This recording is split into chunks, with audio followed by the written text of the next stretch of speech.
everyone. Happy second week of spring break. I'm making this video here to explain how my class is going to be working next week, because starting on March 23rd, my birthday, that's next week, we're going to be doing online classes. I'm going to explain how that's going to work for at least next week and quite possibly the rest of the semester. So what I mean by that is we will know for sure this is going to be happening for the next 2 weeks or the rest of the semester.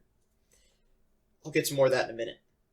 I'm also going to cover some math facts about what was formerly called the 2019 novel coronavirus. It's actually really important, I think, for you to hear, what's the reality of the situation for you? What should you be thinking about? And, how are we as a school handling this situation? Here we go. So, my class info, we're online. I just said that. Google Classroom is how it's going to work for right now. Basically, you're going to have to go onto my Google Classroom and you're going to be getting some version of work. And for right now, what's that going to look like? 2 assignments per week.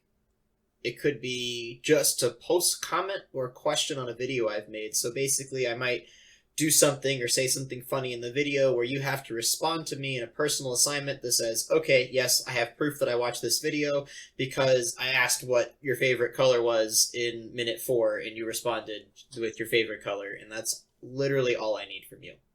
The videos are going to be like my regular classroom, the best that I can do. I'll be doing some stuff, drawing, pictures if needed, going through the notes. I'll do my best to get the notes up on Google Classroom so you can maybe print them off if you're able to. If you can't print them off, no big deal. Maybe you can write them down on a notebook or on a piece of paper. But at the very least, I need proof that you have watched these videos. And that's it. For me, it's going to be 2 to 30 to 45-minute videos a week. That is my plan right now. It might change. I might do something different. But for now, that is the plan. And this is, again, starting March 23rd, a week from now. It might be only a week. However, it is highly likely that we're going to be closed for the rest of the semester, and I'm going to explain more about why that's going to be the case and why we're going to be online for the rest of the semester. However, for you right now, it is important to hear you must respond to each teacher's assignment on Google Classroom as soon as possible. The reason why is quite simple. If you don't, then Miss Smith has to call home, or Mr. Boyd, or Mr. Bloss, or somebody needs to call home to make sure that you are able to access Google Classroom at this time and eventually on Canvas. Because if you can't access those things, we are actually legally required to get you access. And we spent a lot of time today trying to make sure that the iPads are ready, that the computers are ready, that students are going to be able to get hotspots if they need to. So if you are in need of one of those things, make sure you are in contact with Ms. Hawks, Ms. Saunders as soon as possible. But you should have already responded to those things, so we'll see. We'll see what happens. Either way, if you don't respond to your teacher's assignment as soon as possible, and I'm talking by Monday, that's my birthday, March 23rd, you're going to get a call home, basically saying that, hey, why are you not going online? You're not going to have to be doing a full school day's worth of stuff. We're not talking 8 o'clock all the way to 3:30. That's not going to happen. We understand as teachers that, hey, maybe you have to babysit. Maybe you just, it's a little bit sad because of the situation in the world and you don't want to work that many hours. We don't blame you. Like for me, look at this, 2 30 to 45-minute videos a week. That's like what? An hour, hour and a half at most watching the videos. And then you're going to have to do a little bit of work, answer a question. Maybe I'll make you fill out a couple of problems and take a picture of those problems. Either way, it's not going to be more than an hour and a half, 2 hours per week. That's like nothing. That's not very much stuff. That's it for the class. If you need more information about my class or you have just questions in general about the school that I don't answer in the next couple minutes here, feel free to email me or post in the Google Classroom in that assignment that I am going to be asking you to do right here. However, now I'd like to transition over to talking about this novel coronavirus. And I want to make sure that everyone knows that the statements I make are my own beliefs. It's possible that I'm wrong, and I encourage you to do your own research and ask questions. That's the best way to learn, is looking things up on your own, asking questions, and seeing to make sure that things are true. But I'm going to switch to start writing things down. So let me go ahead and do that on my little OBS here. Turn this guy off. Here we go. There's my document camera. So basically oh, it's not transitioned yet. Now it is. Now it's transitioned. Perfect. So what you need to know about this situation. I want to start off with one of my favorite quotes. This is a quote from a former president of the United States, FDR, that's Franklin Delano Roosevelt. And he said, "The only thing to fear is fear itself."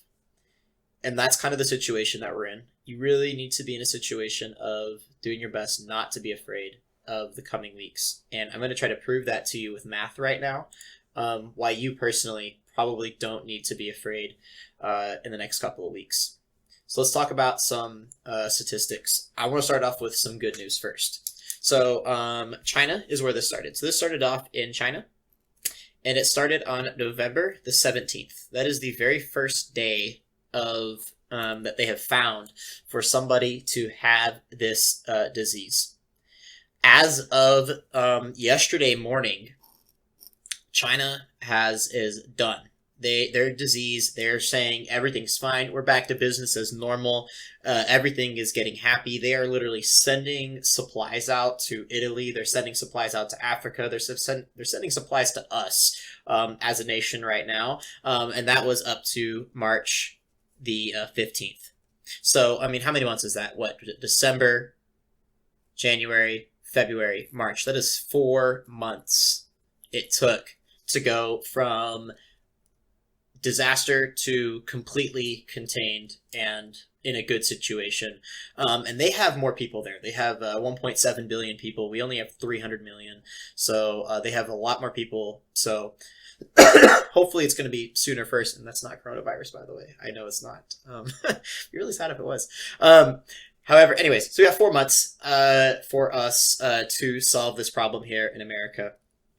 So, first case in America that we're absolutely certain of, we actually aren't certain because of how things have been handled, but we're going to say early January. Let's just say January 20th for easiness. We're going to call it January 20th just for nice and simpleness. We don't know the exact date. No one has an official confirmation yet. It took a while to get this November 17th. That wasn't released until recently. So we don't know our official date yet, but we need to expect 4 months worth after this for us to really contain this entire thing. So we got, ballpark February, March, April, May. All right, May 20th. That's how long this situation's going to last, most likely.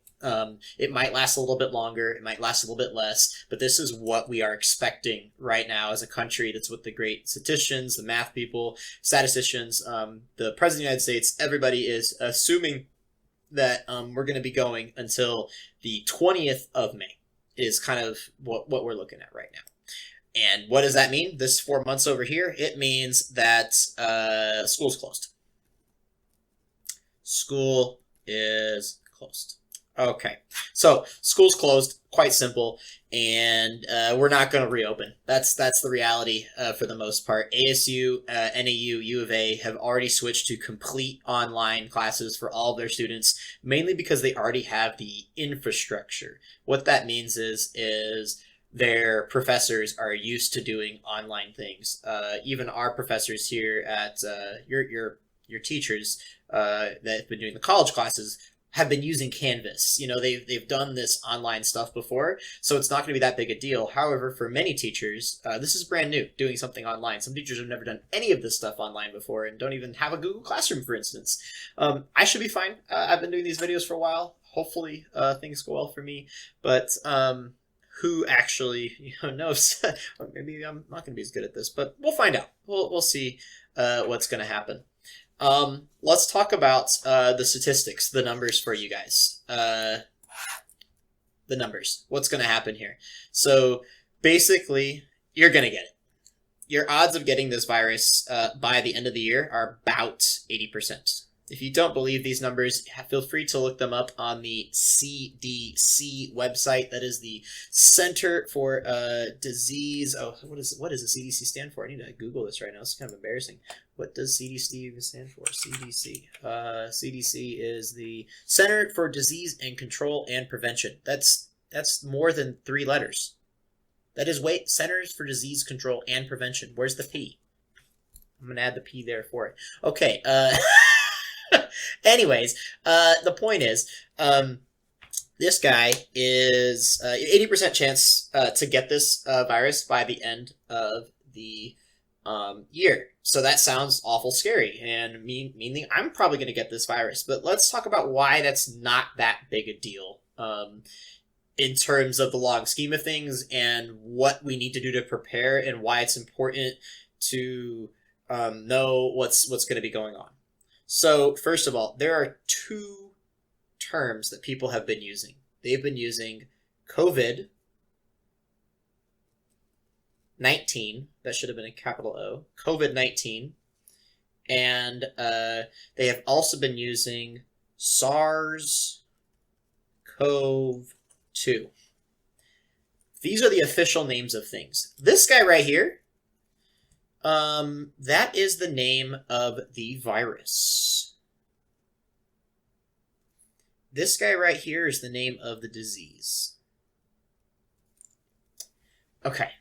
Your 80% chance is to get the virus. However, just because you have the virus does not mean that you show the symptoms. In fact, if you look at the online statistics, the only report that's official is from China, and the statistic says that of this 80%, 16% will end up in severe cases. So 80 and 16, I don't know how much people have been remembering all their math stuff, but you end up to do 0.8 multiplied by 16, you know, I got to do this off to the side. What is that? 0.8 multiplied by 0.16 right here. Because that's really what we got to do here. We have 8, 4, what is that going to be? 1 times 8. I can't do math right now. 12? 12.8%. So 12.8% of the population is going to have a severe case of this thing by the end of the year. So I know you can't read this right now. This is 12.8% is what that says. So 12.8% of the population is going to end up with this disease and have a severe case of it, meaning that they will need actual medical attention. The remaining part of the population, and that is 87.2% of you, most people will not have a severe case, and they will be totally fine, and they'll be chilling at home, just having their 2-week quarantine, doing nothing but, you know, watching Netflix and, you know, wasting their time away. I mean, personally, I'm playing Dota. You know, that's kind of what I'm doing in my life right now. That's what's going to be happening. The remaining 12.8%, why do you personally not need to be worried about being in this 12.8%? The reason why is quite simple. This 12.8%, 98% of the 12.8% over the age of 40. So I'm actually included in this group with you guys that's not really worried about it. I'm not.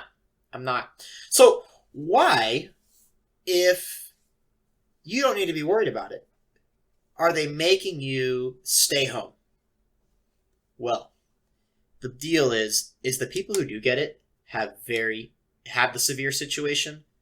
They have a solid chance, unfortunately, of not making it through. This includes the elderly, people with autoimmune diseases. Actually, I don't want to share which teachers, but they're actually teachers at your school who have this autoimmune disease that could make it a severe case for them. Anyone who is not in a healthy state, you know, if you're way underweight or way overweight, or if you don't have a strong heart, or don't have strong lungs, or you are always sick all the time, or you're old. If you have any of these situations, you have a chance of not making it past this virus.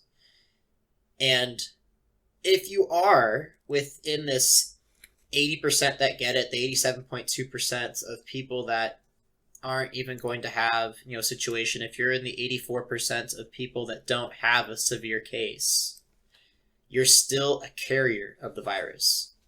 So if you cough on somebody or be around somebody who has one of these bad situations and they get this COVID-19 virus, it can turn into this SARS-CoV-2 disease and it could hurt them.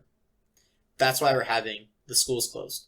Because even if you get it, it's probably not going to hurt you. You're going to be just fine. In fact, the death rate, you can look it up for people your age. Of the people who get it, so of the 80%, it is 0.2% of people who get it. And pretty much all those people that are your age that die from this disease have like leukemia or some other disaster in their life that's making them very susceptible.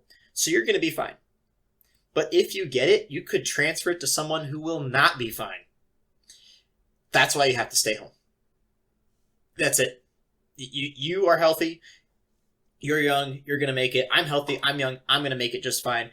But you need to make sure you're not transferring it to other people. That is the real situation. Why are they closing everything down to make it go even faster?